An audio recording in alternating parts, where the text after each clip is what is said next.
This one's maybe a little bit different. Somebody reached out to me on LinkedIn. I think they watched this channel.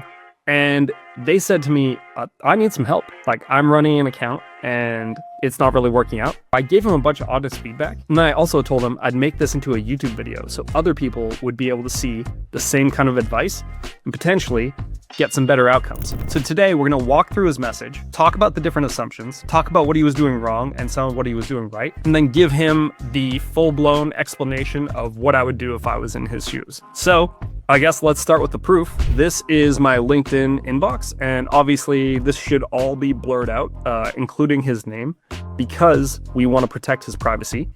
But he basically reached out to me a while ago, and then he reached out to me again and said, hey, I've started managing PPC for a client. Looks like his ACoS was 111% last month. He's got multiple keyword campaigns with 6 keyword per 1 ad group.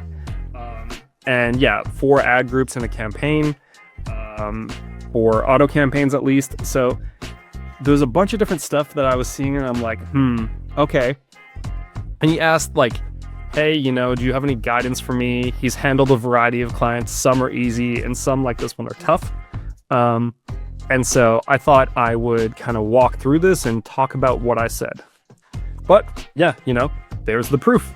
So by the end of this video, you should know how to fix a messed up product, how to tell if the product's conversion rates are just not there and the product is just not good enough to be on Amazon, and what to do if you find yourself in a situation like this. Okay, so there's a couple assumptions we're going to call out here. First one is that this is definitely an incremental product, or if it is a rankable product, they haven't spent any money on the top keywords yet because the conversion rate would tell them this is a good opportunity. The next thing I'm going to be saying here, or I'm going to be calling out, is that they probably don't have that high of a budget.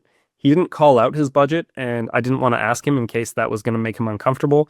So long story short, I would be willing to guess that this is a low budget account. Final assumption is that he's probably either mixing match types, he's definitely mixing products into individual ad groups, and those two things can definitely be a problem no matter what.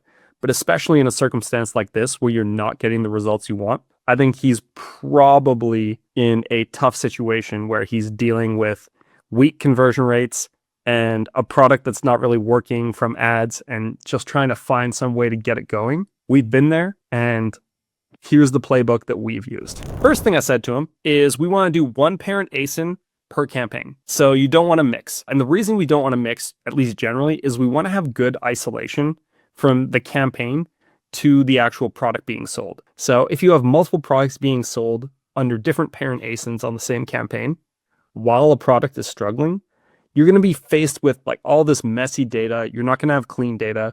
You're not going to be able to say, I took X action and then Y thing occurred.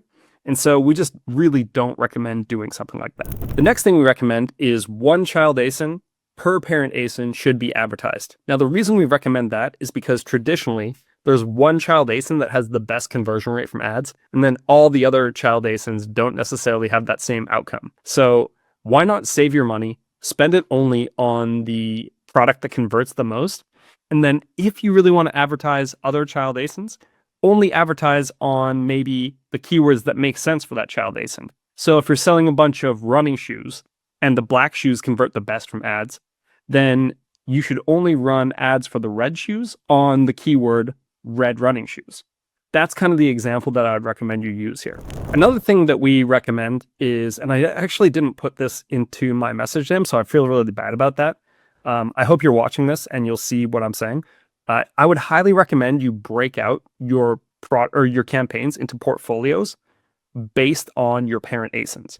So if you have a parent ASIN, that should get its own portfolio. And then all the campaigns that have 1 parent ASIN in them should all go into that portfolio. So that's something we just highly recommend. It makes managing the account easier. It makes thinking about the account easier. It makes using the data a lot easier, especially the search term report. So we highly recommend that. So the next thing we recommended completely breaks what we just said. We recommend you create a catch-all campaign. Now, I used to not be a fan of this. This is something I've definitely changed my mind on. Catch-all campaigns do really well. I feel like they've started doing better in 2024 and 2025 than they did in the past.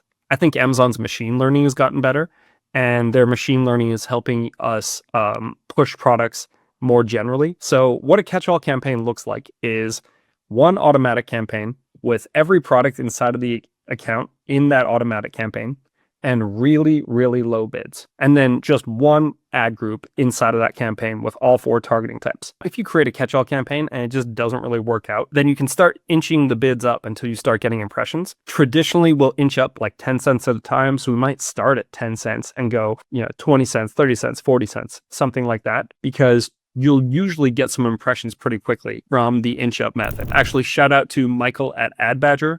That's where we got the term inch up from. He might have taken it from Google Ads. I know he's quite good at Google Ads as well, but that's really where we got that expression. So one thing we traditionally recommend, especially in accounts with lots of products, is we recommend making like a catch-all or branded campaign. We recommend you make a catch-all or branded portfolio, and then you put your catch-all campaign in there along with any other branded campaigns you might be running. Now, in the situation for this guy, we would not recommend you run any branded campaigns at all, but it's a good thing to have so that in the future, when you inevitably create a branded campaign, you've got a place for it to go instead of kind of just shoving it in with all the other campaigns. So what have we recommended so far? 1 parent ASIN per campaign, 1 portfolio per parent ASIN, 1 catch-all campaign that kind of just gets you lots of cheap sales.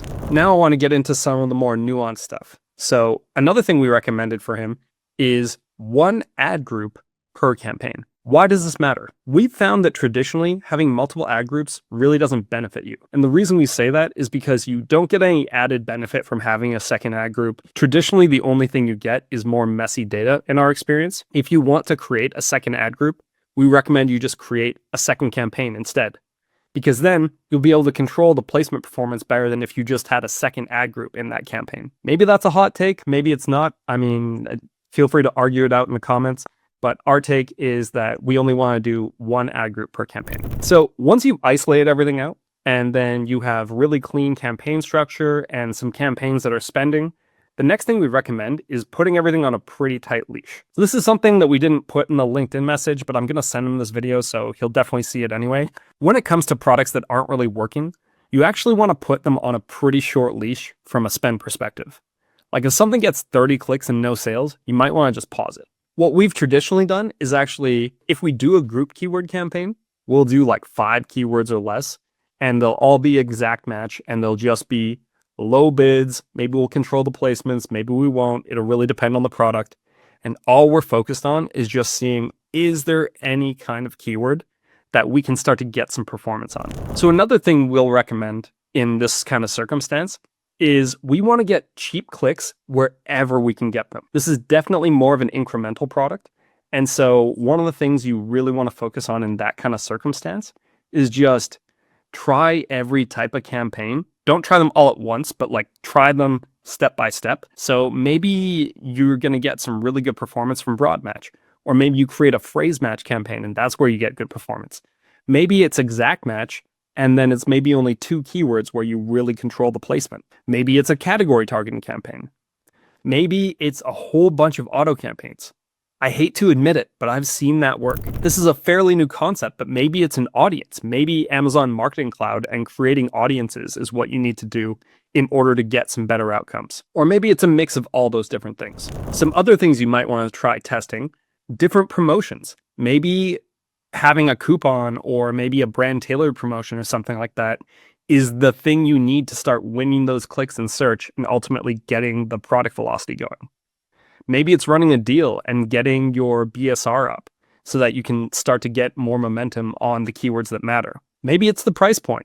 I've seen situations where companies drop their prices and then start making more profit per unit because they're able to aggressively reduce the amount of money they spend on the ads. Or maybe this is just a bad product. Sometimes you end up in a situation where a product just doesn't work, or it doesn't work on Amazon.